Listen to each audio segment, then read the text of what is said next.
The views, opinions, and findings contained in this podcast are those of the host and subject matter experts. They should not be construed as official Department of Defense positions, policies, or decisions unless designated by other official documentation.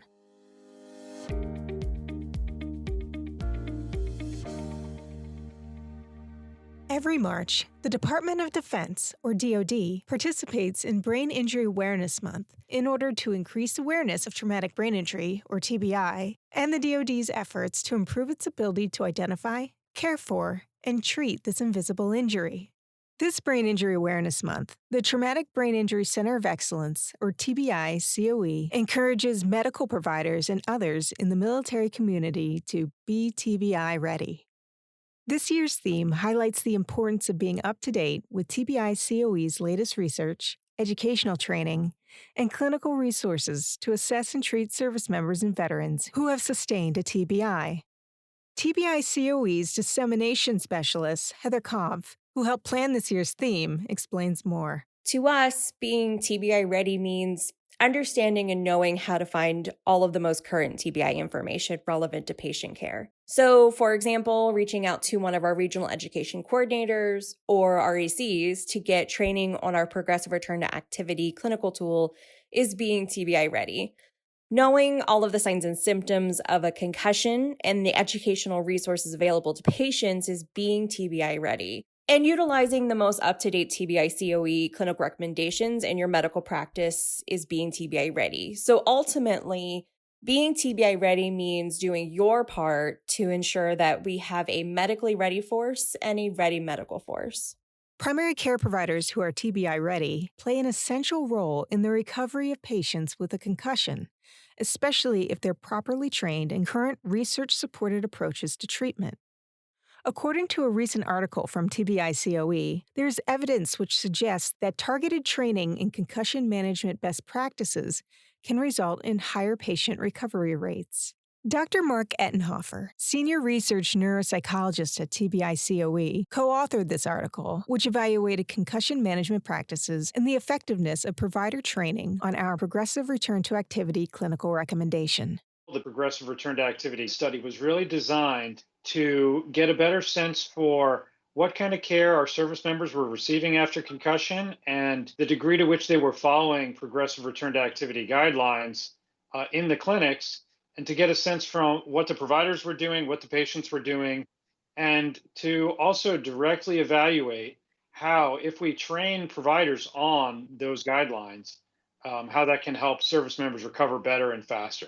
Co-authoring this article was Dr. Emma Gregory, TBICoE's research branch chief. Bottom line, one of the biggest take-homes of this study is the importance of education, both educating the provider so they understand what this progressive return to activity looks like, but also the patients receiving that education from providers. So in that way, this kind of study is exactly what TBICoE really strives to do. This really highlights what that cycle looks like in terms of creating research findings, incorporating that into clinical care and education, and then using that to generate more questions.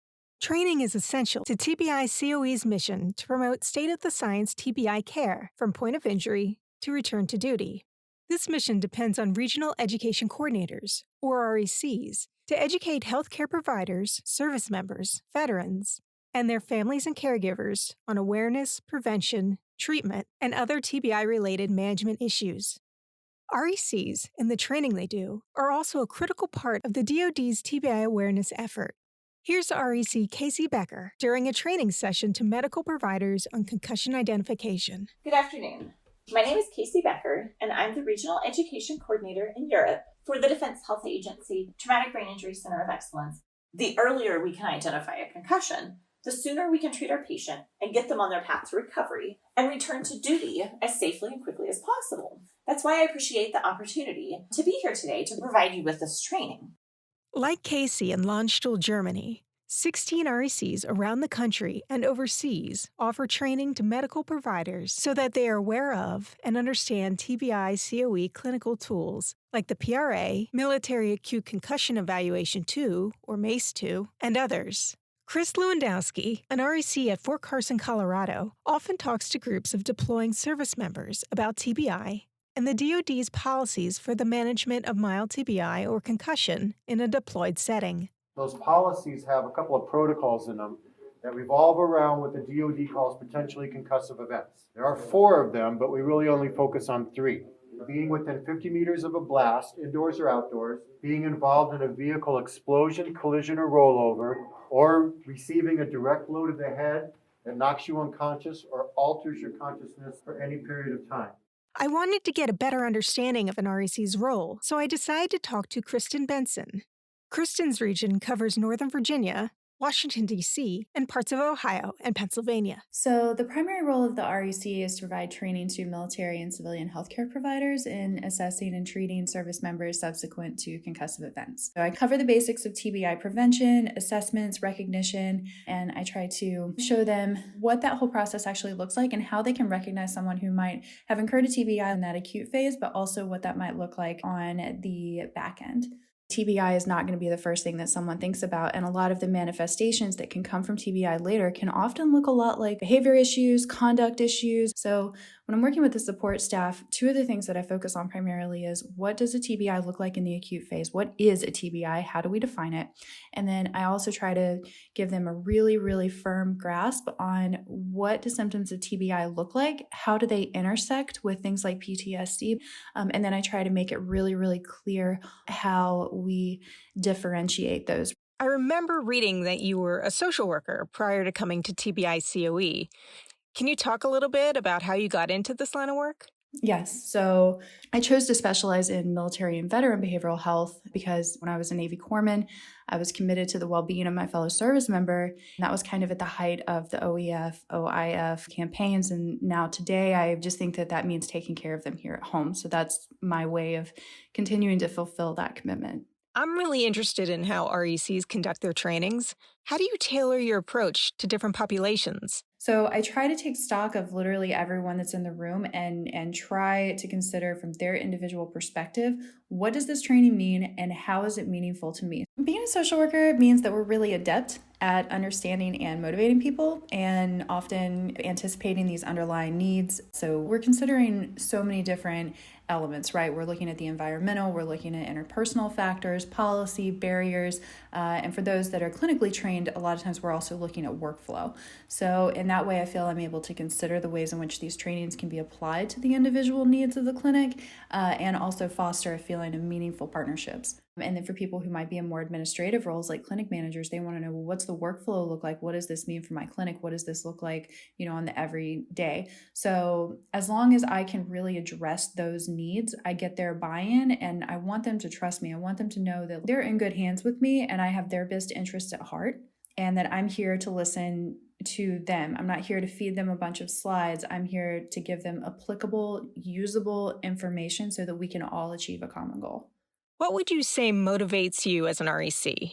Oh, patient outcomes, 100% of the way, because in my capacity as a corpsman, my formal training as a social worker, and in my role as an REC, it's always the patient outcomes is what inspires me the most. I would say probably one of the things that inspires me the very most about TBICoE is 100% the people that are executing the mission. It's a network of professionals who are committed to rehabilitating service members. It's a group of people who have purpose. They believe in what they're doing and they work tirelessly, often in spite of some pretty serious challenges as we've seen in the past year. And I'm so honored to be a part of that. So how have you adjusted to doing a majority of your trainings virtually this year? I can say that I believe really strongly in the accessibility of information and eliminating as many barriers as possible. I honestly think that having those virtual trainings is actually increasing the accessibility of the information because we're able to get lots of people on these training platforms. We're able to get them trained. We're able to, just email out all of this information. There's not as much time spent on travel. I would say probably the keys to virtual training is absolutely a lot of flexibility. So we're all in it together. Kristen is right. We are all in this together. Through the hard work of TBICoE researchers and educators, medical providers are able to treat service members and veterans with state-of-the-science tools and clinical recommendations. Providers, in turn, can help their patients understand the signs and symptoms of TBI with our fact sheets and educational materials. Ultimately, being TBI ready takes teamwork, and we at TBICoE are proud to be part of your team. You can find TBICoE clinical recommendations like the PRA and MACE-2 and other TBI resources at health.mil/TBI providers or by clicking the link in the episode notes. You can also access educational materials for your patients and their families at www.health.mil/TBI fact sheets. Picking Your Brain is a podcast series from the Traumatic Brain Injury Center of Excellence that focuses on the care and recovery of service members and veterans who sustained a TBI. It's produced and edited by Vinnie White and hosted today by me, Kate Perlman.